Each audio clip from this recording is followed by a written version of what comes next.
Hey, how's it going, everybody? Shaun here from Zoobox, and today, for today's daily movie review, we're going to be talking about the 1986 thriller, crime horror mystery film, Manhunter. Whoa. The film was directed by Michael Mann. The screenplay was written by Michael Mann, adapted from a book by Thomas Harris called Red Dragon. It stars William Peterson, Kim Greist, Joan Allen, Brian Cox, Dennis Farina, Tom Noonan, Stephen Lang, and others. The plot synopsis is: former FBI profiler Will Graham returns to service to pursue a deranged serial killer named the Tooth Fairy by the media. So yeah, I'm a big Michael Mann fan. I really love his aesthetic. I really love his approach to these kind of procedurally driven stories. He gives them this kind of big mythic, I don't know, like almost operatic feeling. All of his movies kind of have that quality. You know, if you watch something like one of my favorite Michael Mann movies, which is probably cliche, but Heat. I mean, Heat is such a great fucking movie. And what he does, he takes like a crime story, a heist movie, and he turns it up to 12, you know, and he has everybody is big and larger than life, and there's, you know, new age rock music playing, and and the beautiful shots of the LA landscape and stuff like that. But all that kind of aesthetic choices, that stuff all starts back in the 80s with even one of his first movies, Thief, The Keep, another movie of his, which was, it's okay. But Manhunter, I think, is really where we come to find, he finds his kind of his sauce, his sweet spot.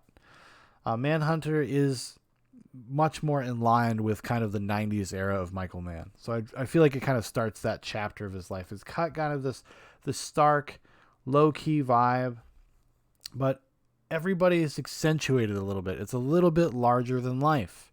All the characters are a little melodramatic, but not necessarily in a bad way, right? I think it mostly works in this movie. And there's so many scenes of just like dudes like intensely staring at something, like being in their own head while like that new age rock music kind of plays and the slow zooms on their faces.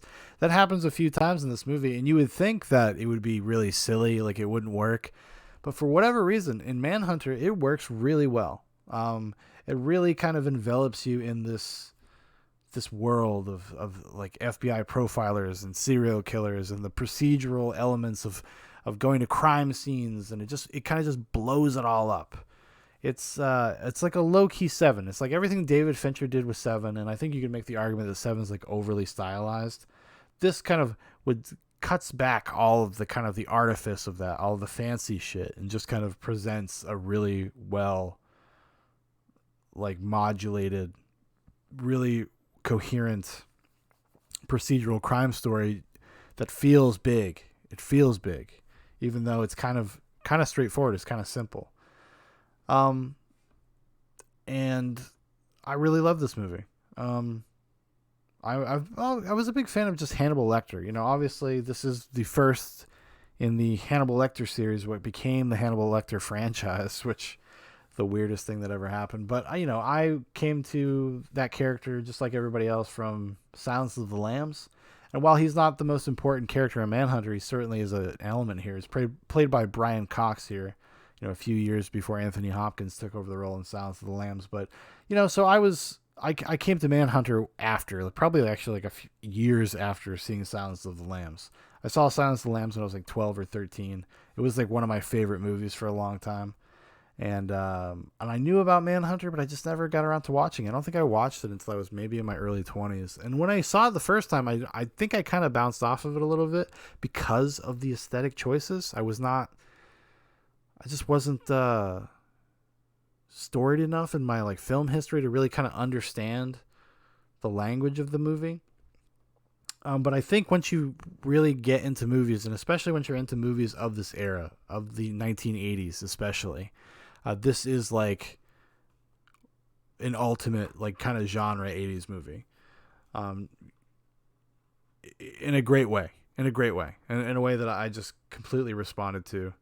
And and it's got everything, just from the way the performers act to the music choices to the cinematography. Michael Mann there's some really beautiful moments in the movie that Michael Mann really is able to hone in on as a director, and really kind of capture a mood and a tone. There are times in the movie where it feels like a tone piece, and it heightens everything. Like I said, I keep going back to this notion of it being like big and larger than life, even though it's kind of a smaller story. It's a little bit more of an intimate character piece. Basically, the story centers around William Peterson's Will Graham, who's the FBI profiler, and Tom Noonan's Dollarhide, Francis Dollarhide, the serial killer, the Tooth Fairy. They're kind of the main co-leads of the film. And he does a lot with them specifically to kind of he wants you to feel what it's like to be them. And that's not something you can really communicate to people, I think, on a verbal level, but it's something you can intellectualize through the use of music and some camera work and some lighting choices. There's some really fantastic scenes. There's this great scene towards the end of the movie where Dollarhide is like falls in love with this blind woman, and he goes to pick her up one night, and he sees her kind of outside the door with another man. And it's a misunderstanding, but he's like fantasizing this erotic moment, and the way the camera kind of zooms into Joan Allen's character, and there's like the soft focused light, and then there's this great fucking song that plays, and it kind of goes back and forth between zooming in on her and this imagined erotic moment, and Tom Noonan as Dollarhide sitting as like the loneliest, saddest motherfucker in the world who's had his universe just shattered in his creepy van in the shadows. It's really amazing. It's one of these things that it captures a feeling. They don't have to tell you anything. It's one of the beautiful things about filmmaking. It's a visual medium, visual and sonic medium, you know? And it doesn't need to be explicitly explained to you. And I think Michael Mann does a lot of great work with that in this movie. Because sometimes Mann can be a little heavy-handed with exposition and stuff, especially later in his career. But I think in this, he just hits this really a real sweet spot, honestly. Because I think he did understand that this is about to get people to invest in something, maybe because of the darkness of the story, of the material. Like, he wanted you to really feel like the characters felt. And I think he's successful most of the time. There's not really much in this movie I would really criticize, honestly. I do think the Will Graham character kind of gets underserved a little bit because it's kind of a two-hander where it's like, you know, Will Graham and Tom Noonan's Dollarhide, and the movie almost is split into almost like two parts, where it's like the beginning is all Will Graham, most of the second half is all Dollarhide, and then they kind of come together at the end in the third act. And I feel like there is a little bit of underdevelopedness in Will Graham, where you kind of understand that he's going on this journey of discovery because he had left the FBI. He's not a profiler anymore because he gets attacked by Hannibal Lecter, and that spooks him, and he kind of retires. And he's kind of dragged back in, and then he has to go see. So it's like this personal journey, this getting over this trauma and kind of coming back, finding himself again, becoming whole again. He needs to do this now to save his own soul, you know, so he can be the father and the husband that he feels like he needs to be. And I do think a little of that stuff's underdeveloped with his family, because there's just a lot going on, honestly. It's a simple story, but there's a lot of moving parts in the beginning of the film. And I feel like maybe that's a little underdeveloped. I think Tom Noonan as Dollarhide is the serial killer. If you don't know who Tom Noonan is, he's a great creep. He's what's his name? Slasher or whatever in fucking Last Action Hero. What's his name? I gotta look it up now. I'm gonna look, folks. Oh, scrolling. Where is it? When did it came out in 93, isn't it? Ripper. You know the guy with the axe in Last Action Hero? That's Tom Noonan. He's also in RoboCop 2. He's Kane. He's the drug dealer, the drug boss. He's great. That's just a couple, but he's really good in everything. He's always like he's a character actor. You know, he's always kind of delivering these really unique, interesting performances. He always makes out of the box choices with his performances, and I've always been a big fan of him. And he delivers here because he is a weird dude in general. He has a weird energy to him. So it really worked. And Joan Allen, this is a young Joan Allen in this film. She's actually pretty decent too. She's got a little bit of a thankless role. She's kind of just like the damsel in distress for the most part, but she's good. She's great. I also watched, for some reason, so I watched Manhunter. Fucking love it. It's been a while since I'd watched it. I probably hadn't watched it in 5 or 6 years. This was another one of these Hamilton book pickups. And I know there's a Scream Factory edition, but whatever. Got this for like $4. I was like, yeah, sweet. I'm gonna revisit Manhunter. I've been meaning to for years. And then I'm scrolling through Netflix just later that day, just happenstance, I see Red Dragon. Red Dragon, obviously the name of the book, but they made a Red Dragon in 2001. Is that when Red Dragon came out? 2002. It was directed by Bret Ratner, and it stars Anthony Hopkins, Edward Norton as Will Graham, Ralph Fiennes as Dollarhide. And it is ostensibly the same movie, except that there's definitely more of a focus on Lecter. He was more of a selling point because this comes out after Hannibal, I think, right? This comes out after Hannibal, probably shortly after. Right after, yeah. Hannibal comes out in 2001. This comes out in 2002. Wow. So they did these like back to back at Universal, but they were like flirting with this idea of making like the Lecterverse. You know, they even made like a prequel movie, Hannibal Rising, which was, from my recollection, not a good movie. I have not seen it. Although that television show, the Hannibal the Show, that's pretty good. I actually like that. I think it's a little over the top, but I do enjoy that show.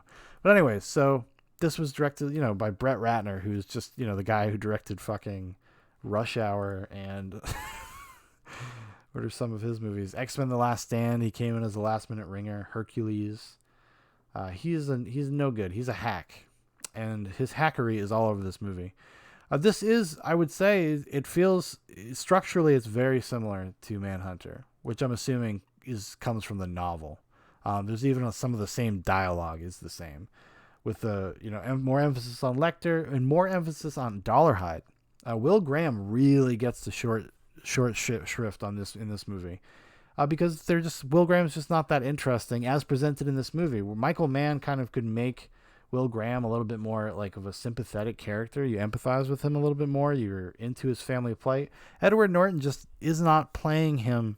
He's playing him as like this cocky FBI profiler, whereas in the Michael Mann version, he's like kind of this traumatized dude who's been attacked by a fucking psycho, and he hasn't shooken it off yet. But in this one, not so much.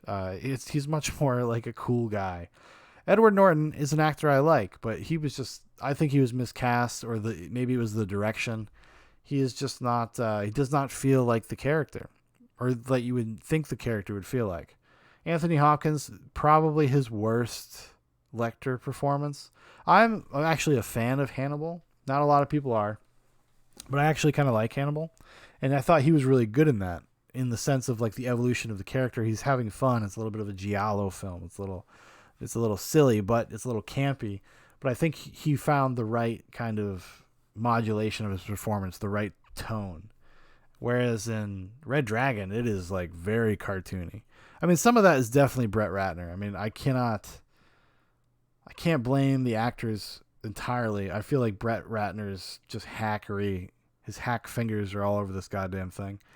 And he just puts in kind of a workmanlike job, but with just, it's like when you look at something, the stereotypes of what you think is cool about Red Dragon, or what you would think is cool about Manhunter per se, like, and then you just turn that stuff up. Oh, let's do just more of that stuff. We're going to be more violent, more bloody. There's going to be more Dollarhide. Who doesn't love a villain? We get to spend a lot more time with Dollarhide, and I would say that it doesn't actually make his character any better. Ralph Fiennes is not giving a bad performance. It's just a big, over-the-top performance. He really chews the scenery in the movie, in the same way that I guess Anthony Hopkins does as well. Like, so I can't really blame him. Even though Philip Seymour Hoffman shows up in this as the reporter, as kind of the schlubby reporter. He's good. He's all right. But Red Dragon, it's especially after you've just watched Manhunter, which feels like a much more like kind of specific, idiosyncratic, like authored piece of crime fiction. And then you go watch fucking like Red Dragon, which just feels, it feels very 2002. I guess that would be a good way to describe it. It's ugly. It's kind of campy in all the wrong ways. It doesn't bring anything new to the story. Um, there's no new perspective or that's brought or whatever. I was honestly, because I had not seen either of them in a while. Manhunter I'd seen more recently, but I probably had not watched Red Dragon since like 2005. Yes, I owned the DVD at one point. Don't even ask. I totally own this fucking thing. But it had been a long time since I've watched Red Dragon. And I probably, when I saw it when I was a kid, I would have been 16 when this came out. I probably liked it. I probably did. Because I was just a fan of Anthony Hopkins as Hannibal Lecter. Hannibal had come out the year before. I liked that when I was a kid. I still like it as an adult. I have revisited it. I'm going to revisit it again, actually. You'll probably see a review of it, not maybe for Halloween, maybe for October. But yeah, I just, like I said, I hadn't revisited in a while, so I was kind of just didn't have the greatest even sense memory of it. I was just like, okay, I kind of remember the general gist. And then once I revisited Manhunter, I was like, oh, and I saw Red Dragon on Netflix, and I put it on, and I was kind of shocked at how similar they were, like structure-wise.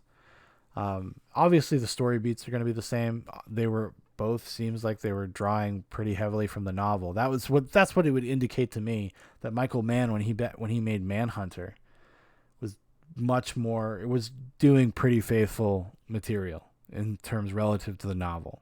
Seems like Bret Ratner maybe did more. Because one of the differences also, I would say, like, is even in the title, Manhunter. Manhunter is kind of like this dual thing where you could say, like, it's William Peterson's Will Graham. It's also Dollarhide. You could be referencing both of those people. Red Dragon is much more specifically, calling out and naming the serial killer, which makes sense in the way this movie is made because it gives him more attention. So I guess in a way it's maybe more appropriate, but I feel like just the balance just went towards Dollarhide. I think that a lot of that has to do with probably a post decision, because it probably had to do with like their editing decisions when they saw Ralph Fiennes' performance, because this is the kind of performance that if you're a general moviegoer, you're probably going to think is terrifying and amazing. And like I said, it's not bad. It's not that it's bad. I don't want to say that it's bad. It's just like really over the top. He's literally chewing some of the scenes, if you know what I mean. He bites a fucking dude's face. Yeah, but like the kind of the pathology of the character Dollarhide is, while there's more stuff here, I didn't feel like it actually made it more interesting. I think Tom Noonan's representation of the character is way subtler, way more scary in that way too. Because you wouldn't think he's like a weird guy necessarily, or dangerous weird. You might think he's a kooky weirdo, but you probably wouldn't think that he's dangerous. Ralph Fiennes just comes off as like nervous and unhinged no matter what he's doing in this movie. So there you go. I didn't realize I was going to talk about Red Dragon because I watched it and I was like, oh, I don't really have much to say about Red Dragon. And I'd rather just talk about Manhunter, but here we are. We've done it. We've talked about both of the movies. Yeah, definitely go watch Manhunter. If you've never seen if you've seen Red Dragon, okay, motherfucker, if you have seen Red Dragon, you need to get your ass to fucking 1986 and you need to watch Manhunter. That is the adaptation to watch. Brian Cox also, I forgot to mention Brian Cox. Oh my God. Brian Cox as Hannibal Lecter. A very different Hannibal Lecter. Okay. I would say it's much more almost like working class. He's comes off as way less like overtly pompous and condescending. He's much more almost like amicable. Like I could understand somebody kind of being friends with him. He's kind of disarming and affable and interesting. And then when I really thought about Hopkins' performance, he's much more erudite. He's much more upper crust just from the get-go, right? even when if you watch Silence of the Lambs, when Clary Starling first meets him in the cell and the camera's coming around, and he's with his standing in the middle of the cell, like ready to greet her like a butler, like a fancy man. So there's definitely a different performance choices, which was interesting. It was interesting to see really kind of think about the different choices that these actors made. Because I think Brian Cox, if he had continued on with the character, would have given an interesting performance. I really I like Silence of the Lambs just as much as the next person. I think it's one of Jonathan Demme's best. Well, maybe not one of his. Well, yeah, I'd put it up there. Top 3 Jonathan Demme movies. But it is a little bit more cartoonish at times. It's a little bit more scenery chewing. It's a little bit bigger. But I guess, isn't everybody, in that kind of movie? It's just, I guess, maybe the directorial choices in terms of the aesthetic style of Silence of the Lambs that kind of gives you that, really the darkness vibe. So having that stuff juxtapose it isn't as jarring, because it's not, crazy over the top or anything, right? Like, Hopkins is not crazy over the top. Maybe, was it Ted Levine as Buffalo Bill? Another great, kind of fun bad guy performance. So, to be fair to Ralph Fiennes, he is in that kind of company. Although I will say that it's just not as well modulated. But I do think that has to do with the direction, to be honest with you. I think that these are directorial decisions, or maybe editing decisions, creating these performances in post that kind of give it almost an annoying flavor to it. But Brian Cox's Lecter is the same, but different. It's I would have liked to have seen what he would have done with that character. If he had been in the Silence of the Lambs, and maybe even Hannibal, I would have really liked. I really like Brian Cox. He's one of these great kind of just steady working actors that always does good work, kind of no matter what he's in. Even Super Troopers, right? A movie I cannot fucking stand. He's great in that too. You can't beat Brian Cox. He will not be beaten. All right, everybody. Thank you for watching. Thank you for listening. If you'd like to know more about Zoobox, you want to keep up to date with everything Zoobox, there's a bunch of links in the description for Facebook, Instagram, my personal Twitter. Dan's Twitter's on there now, too. If you'd like to make a request for one of these daily videos, throw it in the comments. We'll put it on the list.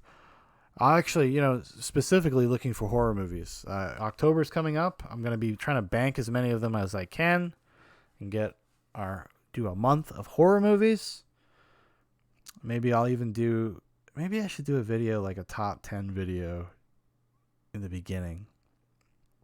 I don't know. Or maybe I'll put out a video. It's like a watch list. Maybe I'll put it on the Facebook page. Maybe I'll try to pick out the 31 movies that are going to be watched. So if you want to at home, you can watch along and you can go check out the videos and see if our opinions match up. That might be fun. That might be interesting. All right, everybody. You have a great one. Goodbye.